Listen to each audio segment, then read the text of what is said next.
হাসনাত আব্দুল্লাহকে আপনারা সবাই ভোট দিবেন যদি নির্বাচন হয়। 20 জানুয়ারি যত নিকটে চলে আসছে, রাজনৈতিক অস্থিরতা, অনিশ্চয়তা তত দ্রুত কাছে এগিয়ে আসছে। নির্বাচনের বাকি আর মাত্র 1 মাস। এখন তো সরকারের নির্বাচন নিয়ে ব্যস্ত থাকার কথা, এবং সরকারের শেষ সময় কিন্তু নতুন কোনো পদক্ষেপও সরকার নিতে পারে না, এবং বিদেশিরাও আগ্রহ দেখায় না। কাজেই সরকারের মনোযোগ থাকা উচিত শুধু নির্বাচনে। কিন্তু ঠিক এই সময়ে কেন জাতীয় নিরাপত্তা উপদেষ্টা খলিলুর রহমান একটা রহস্যময় সফরে তিনি আমেরিকা গেলেন? এইখানে কোনো জোট রোহিঙ্গা সদরের এমপির 5 লোক সরাই রাসুগঞ্জ মাইনা নিবে না। আসসালামু আলাইকুম ওরহমতুল্লাহ। আপনাদের সকলকে এস নিউজ 24-এ সকলকে স্বাগত জানাচ্ছি। শুরু করছি এক এক করে সমস্ত প্রতিবেদনগুলো। যারা চ্যানেলটি এখনো সাবস্ক্রাইব করেন নাই, চ্যানেলটি সাবস্ক্রাইব করে দেবেন, লাইক কমেন্ট শেয়ার করে সাথে থাকবেন। তো চলো আমরা এক এক করে প্রতিবেদনগুলো শুনে আসি। নির্বাচনের বাকি আর মাত্র 1 মাস। এখন তো সরকারের নির্বাচন নিয়ে ব্যস্ত থাকার কথা, এবং সরকারের শেষ সময় কিন্তু নতুন কোনো পদক্ষেপও সরকার নিতে পারে না, এবং বিদেশিরাও আগ্রহ দেখায় না। কাজেই সরকারের মনোযোগ থাকা উচিত শুধু নির্বাচনে। কিন্তু ঠিক এই সময়ে কেন জাতীয় নিরাপত্তা উপদেষ্টা খলিলুর রহমান একটা রহস্যময় সফরে তিনি আমেরিকা গেলেন? আমি তেমন কোনো পত্রিকা কিন্তু খুব একটা খবর এখানে দেখিনি, শুধু মানব জমিনে দেখেছি, হয়তো অন্য পত্রিকা লিখেছে, আমার চোখে পড়েনি। সেই রহস্যময় সফরে তিনি এই মুহূর্তে যাচ্ছেন যুক্তরাষ্ট্রে, যেখানে সরকারের মেয়াদ আছে আর মাত্র 1 মাস 1 সপ্তাহ এরকম। তাহলে প্রশ্ন হচ্ছে যে এই সময় তিনি কেন আমেরিকা গেলেন, এবং সেখান থেকে তিনি আবার সংযুক্ত আরব আমিরাত যাবেন, তারপর তিনি বাংলাদেশে আসবেন। এটাই দর্শক রহস্যের জন্ম দেয়। এবং আমরা এও জানি যে বিভিন্ন দেশের যে বোঝাপড়া, এক দেশের সঙ্গে আরেক দেশের গোপন সলা পরামর্শ, গোপন বৈঠক, এগুলো কিন্তু সাধারণত হয় কাতারের রাজধানী দোহাতে, না হলে সংযুক্ত আরবের দুবাইতে অথবা সিঙ্গাপুরে এইরকম কিছু দেশে অনুষ্ঠিত হয়। কাজেই যখনই খলিলুর রহমান আমেরিকার পরে সংযুক্ত আরব আমিরাত যাবেন বলে জানা যায়, তখনই কিন্তু অনেকের মনে সন্দেহের দানা বাঁধে। এবং ভারতীয় গোয়েন্দা সংস্থা র তারা এই খলিলুর রহমানের উপর কিন্তু সবসময় তীক্ষ্ণ নজর রাখে, কারণ তাদের মতে খলিলুর রহমান একজন রহস্য মানব, তার রহস্যের শেষ নাই। এবং ডক্টর ইউনূস নিশ্চয়ই তাকে উপযুক্ত মনে করেছেন। এই জন্য মার্কিন নাগরিক হওয়া সত্ত্বেও তাকে উড়িয়ে এনে রোহিঙ্গা বিষয়ক হাই রিপ্রেজেন্টেটিভের পরে জাতীয় নিরাপত্তা উপদেষ্টা বানিয়েছেন, যেই পদটা বাংলাদেশে আগে ছিল না। তার জন্য নতুন পদ ক্রিয়েট করা হয়েছে অজিত দোভালের সমান হওয়ার জন্য। অজিত দোভাল হচ্ছে ভারতের জাতীয় নিরাপত্তা উপদেষ্টা। তো সেই তিনি যুক্তরাষ্ট্রে গিয়েছেন, এবং এমন যুক্তরাষ্ট্রে গিয়েছেন যে যখন আর কিছুদিনের ভিতরেই আমরা পাচ্ছি নতুন রাষ্ট্রদূত, নতুন মার্কিন রাষ্ট্রদূত ব্যান ক্রিস্টেনসেন, যিনি কিনা পিটার হাসের স্থলাভিষিক্ত হবে। পিটার হাস চলে গিয়েছে প্রায় বছর 2, কিন্তু পিটার হাস চলে যাওয়ার পরে কিন্তু নতুন কোনো রাষ্ট্রদূত নিয়োগ করা হয়নি, একজন ভারপ্রাপ্ত রাষ্ট্রদূত দিয়েই কাজকর্ম চালাচ্ছিল। এখন সেই ব্যান ক্রিস্টেনসেন আসতেছেন, তিনি এসেই রাষ্ট্রপতির কাছে পরিচয়পত্র দিবেন, ডক্টর ইউনূসের সঙ্গে বৈঠক করবেন, বিএনপি এবং জামাত সহ প্রধান দলগুলোর সঙ্গে বৈঠক করবেন, সুশীল সমাজের সঙ্গে বসবেন, ইত্যাদি ইত্যাদি। ঠিক এই সময় খলিলুর রহমান আমেরিকা সফর করতেছেন, এবং এই সফরের যে সূচিটা এবং কার সঙ্গে দেখা করবেন, এই বিষয়টাও কিন্তু বেশি ইন্টারেস্টিং। মানব লিখেছে যে শুল্কের পর ভিসা বন্ড। আপনারা তো নিশ্চয়ই শুনেছেন যে মার্কিন যুক্তরাষ্ট্র বাংলাদেশ সহ কিছু দেশের উপরে ভিসা বন্ড নীতি ঘোষণা করেছে। এবং এই ভিসা বন্ড নীতি হচ্ছে যে যদি কোনো বাংলাদেশি টুরিস্ট পারপাসে মার্কিন যুক্তরাষ্ট্রে যায়, তাহলে নির্দিষ্ট 3টা এয়ারপোর্ট ইউজ করতে হবে, এর বাইরে করা যাবে না। এবং ভিসা বন্ড দিতে হবে $5,000 বা $10,000 বা $15,000, এবং কি পরিমাণ দিবেন সেটা নির্ধারণ করবেন ভিসা কর্মকর্তা। আবার নাও দেওয়া লাগতে পারে। নির্দিষ্ট সময়ের ভিতর যদি ফিরে আসে, তাহলে ওই টাকা রিটার্ন ব্যাক করবে আমেরিকান সরকার, আর না আসলে করবে না। এবং যুক্তরাষ্ট্র বাংলাদেশ সহ 38টা দেশের উপর এই ভিসা বন্ড চালু করেছে, কিন্তু সেখানে পাকিস্তান এবং ভারতের নাম নেই। দেখুন, ভারতের কথা বাদ দিলাম, আমার জানা মতে পাকিস্তানের লোকজন বাংলাদেশের চাইতেও বেশি ভিসা সিস্টেম ইউজ করে। এই যুক্তরাজ্য প্রচুর পাকিস্তানি, একবার ঢুকতে পারলে আর যায় না। আমেরিকাতেও তাই। সেই পাকিস্তানকে কিন্তু এই ভিসা বন্ডের আওতায় রাখা হয়নি, রাখা হয়েছে বাংলাদেশকে। এখন প্রশ্ন উঠতেই পারে যে অনেকেই বলে যে এই ইউনূস সরকার নাকি মার্কিন সমর্থিত সরকার, তাহলে কেন তিনি ক্ষমতা থাকতে এই বাংলাদেশের উপর ভিসা বন্ড দিল? ইউনূস সরকার জানতো যে আমেরিকা ভিসা বন্ড প্রয়োগ করতে পারে। এই কারণে আমেরিকা যখন চেয়েছে অবৈধ অভিবাসীদের ফেরত পাঠানোর জন্য, ইউনূস কিন্তু সঙ্গে সঙ্গে নিয়ে এসেছে। আপনারা তো প্রায় দেখতেছিলেন যে ঢাকা বিমানবন্দরে শিকলে হাত পা বাঁধা অবস্থায় 30 জন 40 জন করে আমেরিকা থেকে বেশি ফেরত এসেছে। এগুলো কিন্তু বাংলাদেশ সরকারের সম্মতিতেই হয়েছে। সরকার চেয়েছে যাতে আমেরিকা বন্ডটা ইস্যু না করে, ভিসা বন্ডটা। কিন্তু এত কিছু করার পরেও এই বাংলাদেশের নাম সেই তালিকায় উঠলই। তাহলে কি করলেন খলিলুর রহমান, যাকে বিদেশ থেকে উড়িয়ে এনে মার্কিন নাগরিককে বানানো হলো জাতীয় নিরাপত্তা উপদেষ্টা? সরকার ব্যর্থ। এবং যে শুল্ক নীতি আপনারা জানেন ইতিমধ্যেই, যে ভারতের উপরে 500% শুল্ক আরোপ করতে পারে, আমাদের 20%। সম্প্রতি বাংলাদেশ বিমান 14টা বোয়িং এর অর্ডার দেওয়ার জন্য কিন্তু প্রক্রিয়া শুরু করেছে। কারণ আমেরিকা বলতেছে যে তোমাদেরকে 20% শুল্ক দিয়েছি, তোমরা বলেছো 25টা বোয়িং বিমান কিনবা, এখনো তোমরা কিনতেছো না কেন? এই চাপ দেওয়ার কারণে 14টা বোয়িং বিমান কেনার তোড়জোড় শুরু হয়েছে। ওদিকে আমেরিকা থেকে বিপুল পরিমাণে গম আমদানি করতেছে, যে গমের দামটা একটু বাজার দরের চাইতে বেশি দামে কিনতে হচ্ছে। তারপরে বাংলাদেশের কথা হচ্ছে যে তবুও কিনবো, কিন্তু শুল্কটা কমিয়ে রাখো। এখন সেই 20% শুল্ক কিন্তু কমতেছে না। এখন এই শুল্ক সমস্যা কিন্তু শেষ হয়নি, তার উপরে আবার মরার উপর খাড়া হয়েছে ভিসা বন্ড। তো এই সমস্ত কারণেই ধারণা করা হচ্ছে যে খলিলুর রহমান আমেরিকা সফরে গিয়েছেন। এটা তো হচ্ছে গিয়ে পত্রিকার খবর, বাট খবরের ভেতরে কিন্তু খবর থাকে যেগুলো পত্রিকায় আসে না। ডক্টর খলিলুর রহমান আমেরিকাকে দেখা করবেন মার্কিন পররাষ্ট্র দপ্তরের রাজনীতি বিষয়ক আন্ডার সেক্রেটারি অ্যালিসন হুকারের সঙ্গে। নিশ্চয়ই এই ভিসা বন্ড নিয়ে আলোচনা হবে। দক্ষিণ মধ্য এশিয়া বিষয়ক অ্যাসিস্ট্যান্ট সেক্রেটারি এস পল কাপুর, ভারতীয় বংশোদ্ভূত, তার সঙ্গে। এবং ইন্টারেস্টিং বিষয় হচ্ছে যে ওয়াশিংটন সফরে থাকা ভারতে নিযুক্ত মার্কিন রাষ্ট্রদূত এবং দক্ষিণ ও মধ্য এশিয়া বিষয়ক মার্কিন যুক্তরাষ্ট্রের বিশেষ দূত সার্জিও গোরের সঙ্গেও বৈঠক করবেন নিরাপত্তা উপদেষ্টা খলিলুর রহমান। এখন কথা হচ্ছে যে যেই সার্জিও গোর মার্কিন রাষ্ট্রদূত ভারতের, তার সঙ্গে খলিলুর রহমানের বৈঠক কেন? তার মানে কি খলিলুর রহমান ভারতের সঙ্গে সম্পর্ক উন্নয়ন করার জন্যই এই ভারতে নিযুক্ত মার্কিন দূতের সাহায্য নিচ্ছেন? কিন্তু আবার প্রশ্ন আরেকটা আছে, যেই সরকারের মেয়াদ আছে আর মাত্র 1 মাস 1 সপ্তাহ, সেই সরকারের সঙ্গে সমঝোতা করতে ভারত কি রাজি হবে? হবে না তো। আমার তো মনে হয় যে ভারত টাইম নিবে। কিন্তু এই ভারতে নিযুক্ত মার্কিন বিশেষ দূত সার্জিও গোরের সঙ্গে এই খলিলুর রহমানের বৈঠকটা কিন্তু একটা বিশেষ আগ্রহের জন্ম দিয়েছে। এবং আমি মনে করি যে এই সফরটা আসলে পত্রিকা যা লিখেছে তার ভিতরে কিছু বিষয় আছে যেগুলো কখনোই প্রকাশিত হবে না। এবং আমেরিকা সফর শেষ করে ডক্টর খলিলুর রহমান যাবেন সংযুক্ত আরব আমিরাতে। কেন যাবেন সে বিষয়ে আমরা কিছুই জানতে পারিনি, তবে ধারণা করি কোনো একটা বিশেষ উদ্দেশ্য নিয়েই তিনি যাচ্ছেন সংযুক্ত আরব আমিরাত। এবং পত্রিকা লিখেছে শুল্ক নিয়ে আলাপ আলোচনা এবং ভিসা বন্ড, এই দুইটা বিষয় নিয়ে আলোচনা করার জন্যই খলিলুর রহমান গিয়েছেন আমেরিকাতে। কিন্তু খলিলুর রহমান দেখা করবেন মার্কিন পররাষ্ট্র দপ্তরের রাজনীতি বিষয়ক আন্ডার সেক্রেটারি অ্যালিসন হুকারের সঙ্গে এবং দক্ষিণ ও মধ্য এশিয়া বিষয়ক অ্যাসিস্ট্যান্ট সেক্রেটারি এস পল কাপুরের সঙ্গে এবং ভারতের যুক্ত মার্কিন রাষ্ট্রদূত সার্জিও গোরের সঙ্গে। এরা কেউই কিন্তু মার্কিন শুল্ক ডিপার্টমেন্টের না, এরা কেউ কিন্তু ট্রেজারি ডিপার্টমেন্টের না, এরা কেউ কিন্তু মার্কিন বাণিজ্য মন্ত্রণালয়ের না। তাহলে এদের সঙ্গে কথা বলবেন শুল্ক বিষয়? হ্যাঁ, হয়তো ভিসা বন্ড নিয়ে কথা হতে পারে। নাকি তিনি কথা বলবেন নির্বাচন বিষয়, নাকি আওয়ামী লীগকে কেন নির্বাচনে অংশগ্রহণ করতে দেওয়া হলো না এবং আওয়ামী লীগ বিহীন নির্বাচনে আমেরিকার সাপোর্ট চাওয়ার জন্যই তিনি সেখানে গেলেন। এরকম নানান বিষয় আছে। বিশেষ করে ভারতের যুক্ত মার্কিন রাষ্ট্রদূত সার্জিও গোরের সঙ্গে খলিলুর রহমানের বৈঠকটি বিশেষ তাৎপর্যপূর্ণ এবং তারপর যাবে দুবাই। সুতরাং খলিলুর রহমানের মতো এই রহস্যময় মানুষের এই রহস্যজনক মার্কিন যুক্তরাষ্ট্র সফর নানা রকম আলোচনার জন্ম সমাজে দিয়েছে। 20 জানুয়ারি যত নিকটে চলে আসছে, রাজনৈতিক অস্থিরতা অনিশ্চয়তা তত দ্রুত কাছে এগিয়ে আসছে।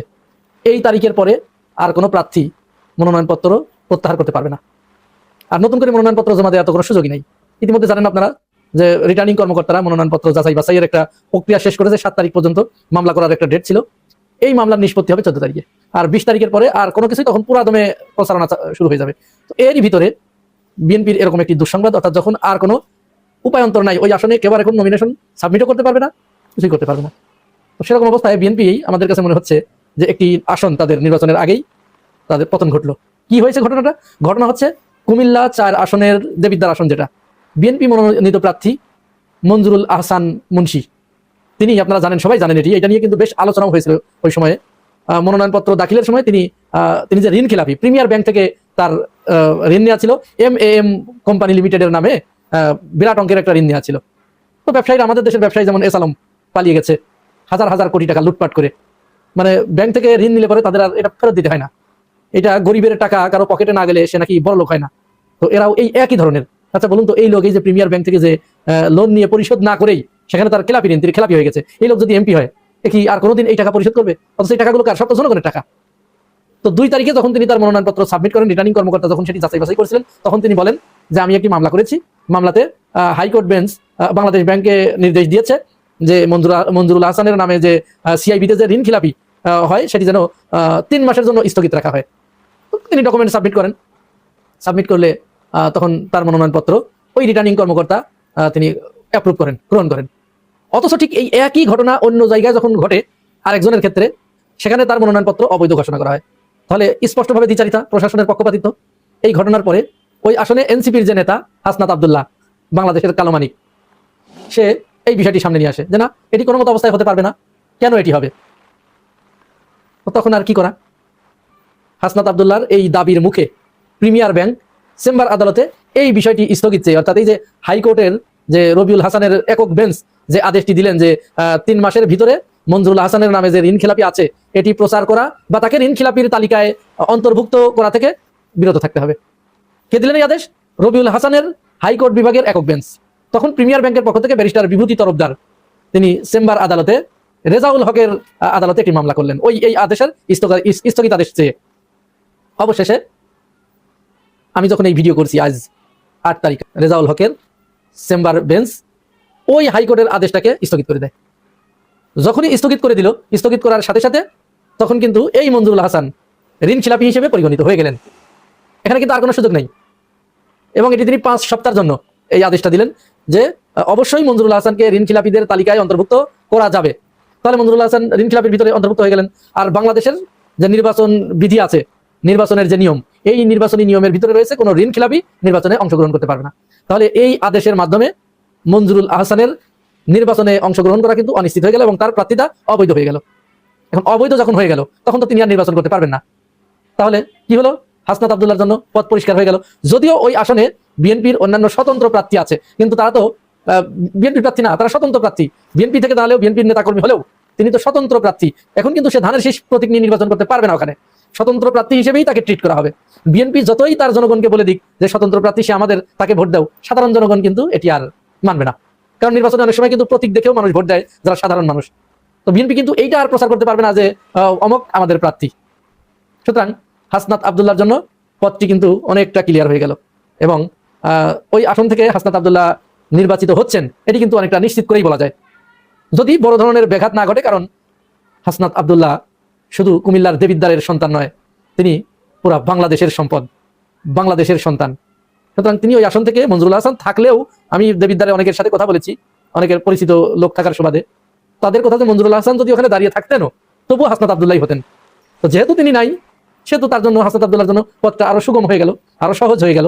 তাহলে কথা কিন্তু পরিষ্কার যে নির্বাচনের আগেই বিএনপির একটি আসন নাই হয়ে গেল, আর জামাত জোটের অর্থাৎ 11 দলীয় জোটের একটি আসন কিন্তু নিশ্চিত হয়ে গেল বলা চলে। বাকি থাকলো আর 150টি আসন। আশা করা যায় এই 150টি আসনও জামাতের নেতৃত্বাধীন জোট তারা ছিনিয়ে আনবে, এর থেকেও বেশি পাবে অনেক। ডক্টর ইউনূস সরকারের অবিশ্বাস্য সম্মিলিত সিদ্ধান্তে তারেক জিয়ার আশা ভরসা শেষ হয়ে সবকিছু এলোমেলো হয়ে যাচ্ছে। বিএনপির হিসাব নিকাশ নাই। দর্শক, মিসফরচুনস নেভার কামস অ্যালোন। বিপদ একা আসে না। যখন তারেক রহমান পরাজিত হবে, ধরা খাবে, এটা যেহেতু তার নিয়তি, অতএব ধরাটা একদিক থেকে কেন খাবে, চারদিক থেকে খাবে। তো এরকমই এখন তারেক রহমান চারদিক থেকে ধরা খাচ্ছে, সব হিসাব নিকাশ এলোমেলো হয়ে যাচ্ছে। একদিকে যোগসূত্রে তারেক রহমান নিজের আই হ্যাভ এ প্ল্যান মারা, আরেকদিকে তার স্বেচ্ছাসেবক দলের কেন্দ্রীয় নেতা গুলিবিদ্ধ হয়, আর তার ডান হাত সালাউদ্দিন বলে যেটা বিচ্ছিন্ন ঘটনা। মজা না? ধরা খেলে এরকমই খেতে হয়। নিজ দলের নেতা খুন হয়, কিচ্ছু বলতে পারে না, মেনে নিতে হয় যে বিচারও চাই না। বুঝতে পারছেন ধরা খাওয়া কত প্রকার কি? এরকম সামনে আরো কত বিপদ তারেক রহমানের দেখবেন। একদম রাজনীতি সব এলোমেলো হয়ে যাবে। আবার তারেক রহমানের যে এক্সট্রা সিকিউরিটি, এগুলোর বিরুদ্ধে জনগণ জেগে উঠেছে, যে তার প্রতি যে প্রশাসনের পক্ষপাত, এগুলো চলবে না। পুরো জনতা জেগে উঠেছে, জনগণ সোচ্চার। It's very significant point. দর্শক, এই জায়গায় তারেক দেশে এসেছেন বেসিক্যালি দিল্লির গ্রিন সিগন্যাল নেই। দিল্লি বলেছে যে তুমি যাও, আমরা দেখবো, ক্ষমতা এনে দেবো, সিকিউরিটি দেবো। কিন্তু মজার বিষয় হচ্ছে যে ভারত তারেক রহমানকে ক্ষমতা এনে 1.5 বছরের মধ্যে গণঅভ্যুত্থানের মধ্য দিয়ে পতন ঘটিয়ে আবার আওয়ামী লীগ ছেড়ে দিবে। এটা হচ্ছে বিএনপির হিসাব নিকাশ, মানে ভারতের হিসাব নিকাশ। সেটা বুঝে না। এটা তো ভেবেছিল যে বাবা আমরা সারা জীবন ভারতের পা চেটে হুজুরদেরকে দূরে সরিয়ে রেখে, এই যে 2013 সাল থেকে তো হুজুরদের দেখতে পারি না, ভারত কি মনে করবে, কি মনে করবে। এই যে জামাতের সাথে মিশতে যায় না, জামাত যুগপথে নাই, ইফতার পার্টিতে দাওয়াত দেয় না, জামাত দাওয়াত দিলেও যায় না, কেন? যে ভারত রাগ হবে। তো ভারতের মন জয় করতে এত চেষ্টা করেও কিচ্ছু পালো না, আর এখন ভারত তারেক রহমান ক্ষমতায় এনে দিতে চায়। বিএনপি তো খুশিতে খুশি। আরে ভাই, আপনাদেরকে ক্ষমতায় এনে 1.5 বছরের মধ্যে গণঅভ্যুত্থান ঘটিয়ে তারপরে আপনাদেরকে চিরতরে একদম বঙ্গোপসাগরে ফেলে সলিল সমাধি করতে চাই। এটা কি আপনারা জানেন? বঙ্গোপসাগর কেন বললাম? আওয়ামী লীগের জন্য বর্ডার খুলে দিয়েছে ভারত, কিন্তু বিএনপির জন্য কিছুতেই বর্ডার খুলে দিবে না। একদম পুশব্যাক করবে, লাথি দিয়ে বাংলাদেশে ঢুকিয়ে দিবে। অতএব বিএনপি দৌড় হবে দক্ষিণমুখী, যেদিকে বঙ্গোপসাগর। তো দর্শক, এই জায়গায় ইউনূস সরকার ভারতকে এমন ভাবে চেপে ধরছে, এমন নাকানি চুবানি দিচ্ছে, তা ভারত তার মেকানিজম ব্যবহার করে যে বিএনপিকে ক্ষমতায় আনবে, এই জায়গায় সংকুচিত হয়ে যাচ্ছে। আমি আরেকটা আলোচনা এটা স্পষ্ট করেছি, দীর্ঘ আলোচনায় বুঝিয়েছি যে বাংলাদেশের নির্বাচন নিয়ে ভারত কি মেকানিজম করছে, তাদের মেকানিজম করার সক্ষমতা কোথায়, কিভাবে ভারত বাংলাদেশের নির্বাচনের ফলাফলকে প্রভাবিত করতে পারে। হ্যাঁ, করতে পারে। কিভাবে সেটা আমি আলোচনা করেছি, এখন বলবো না, শুনবেন সব। দর্শক, এখানে ভারত কিছু নাই করে দিচ্ছে ইউনূস সরকার। তো সেখানে তারেক রহমানের জন্য ভারতের কিছু করাটা কঠিন হয়ে যাচ্ছে। আপনি ভারতের দালাল, ভারতই নাই, দালালি করে সফল হওয়া যায় কোন ক্ষেত্রে? যেমন যুক্তরাষ্ট্র সুপার পাওয়ার, সারা পৃথিবীর সাথে সুসম্পর্ক, যে যুক্তরাষ্ট্রে অনেক পাওয়ার আছে বাংলাদেশের উপর। সেই সময় যদি আপনি যুক্তরাষ্ট্রের দালাল হন, আমেরিকার দালাল হন, আপনার লাভ আছে। কিন্তু আপনি যদি এখন ভেনেজুয়েলার দালাল হন, লাভ আছে কোনো? জানার লাভ আছে? নাই। ইসরায়েলের অনেক টাকা পয়সা আছে, সম্পর্ক থাকুক না থাকুক, টাকা পয়সা প্রযুক্তি অনেক কিছু দিতে পারে, তার দালাল হলে আপনার লাভ আছে। কিন্তু আপনি যদি হন্ডুরাসের দালাল হন, লাভ আছে কোনো? নাই। কেনিয়ার দালাল হলে লাভ আছে? নেই। তারা দালাল রাখতেই পারে না। এখন বাংলাদেশে ভারতের অস্তিত্বই নাই হয়ে যাচ্ছে, সেখানে তারেক রহমান ভারতের দালালি করে কোনো লাভ আছে? নাই। ইউনূস সরকার যেভাবে ঘাটতারামি করছে ভারতের সাথে, তারেক রহমান খুব কষ্ট পাচ্ছে, আমরা জানি।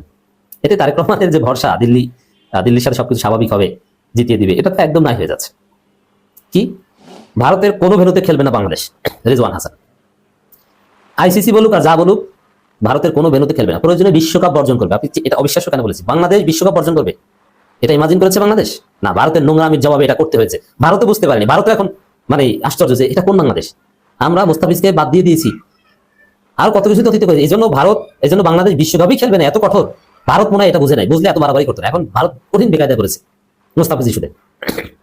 বাংলাদেশ যদি না খেলে, আইসিসি বাপেরও শক্তি নেই বাংলাদেশকে দিয়ে খেলানো। তো দর্শক, এবং ভারত ক্রিকেট ইতিহাসে কালো অধ্যায়ে প্রবেশ করবে যদি বাংলাদেশ ভারতে বিশ্বকাপ খেলতে না যায়। অতএব ভারতকে কঠিন শিক্ষা দিচ্ছে ইউনূস সরকার। তো সেই জায়গায় তারেক রহমানের উপকারটা করবে কিভাবে? ভারত নিজেরাই তো এখন দৌড়দৌড়ির উপর আছে।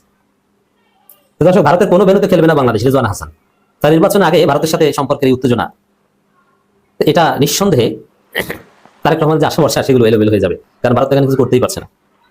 আসন্ন টি-20 বিশ্বকাপে অংশ নিতে বাংলাদেশ দল ভারতের কোনো ভেন্যুতে খেলবে না বলে জানিয়েছেন অন্তর্বর্তী সরকারের পরিবেশ, বন ও জলবায়ু পরিবর্তন বিষয়ক ও তথ্য উপদেষ্টা সৈয়দ রিজওয়ানা হাসান সাংবাদিকদের সঙ্গে আলাপ করলে তিনি কথা বলেন। দেখেন, এটা ক্রীড়া উপদেষ্টা বলতে পারে, আবার আইন উপদেষ্টা নিজে ক্রীড়া উপদেষ্টা, কিংবা পররাষ্ট্র উপদেষ্টার কনসার্ন তিনি বলতে পারেন, আবার স্বরাষ্ট্র উপদেষ্টা বললেও বলতে পারেন। কিন্তু পরিবেশ উপদেষ্টা রিজওয়ানা হাসান বলছেন, এর মানে কি পুরো ইউনূস সরকারের সম্মিলিত সিদ্ধান্ত।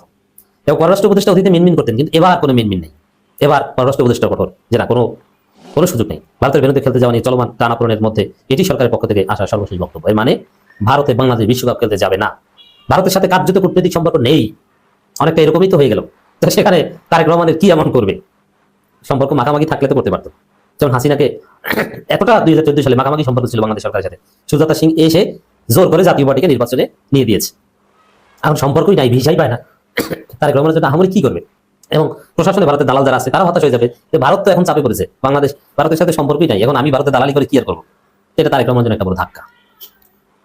দর্শক, শুধু এখানেই নয়, এই পরিবেশ উপদেষ্টা তো বলছেন, খবর আরেকটা আছে, ভারতীয় পর্যটক ভিসা দেওয়া সীমিত করলো বাংলাদেশ।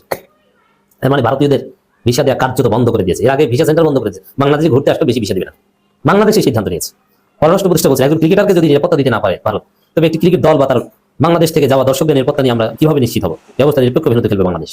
প্রিয় দর্শক মণ্ডলী, ভিডিওটি শেষ পর্যন্ত শুনছেন, অবশ্যই আপনার মন্তব্য আমাদের এখানে করে যাবেন। আর যারা এখনো চ্যানেলটি সাবস্ক্রাইব করেন নাই, চ্যানেলটি সাবস্ক্রাইব করে দিবেন, লাইক কমেন্ট শেয়ার করে সাথে থাকবেন। তো ভিডিওটি এই পর্যন্ত ছিল, দেখা হচ্ছে পরবর্তী অন্য কোনো ভিডিও নিয়ে। সেই পর্যন্ত সকালে ভালো থাকবেন, সুস্থ থাকবেন এই কামনা করছি। আসসালামু আলাইকুম ওয়া রাহমাতুল্লাহ।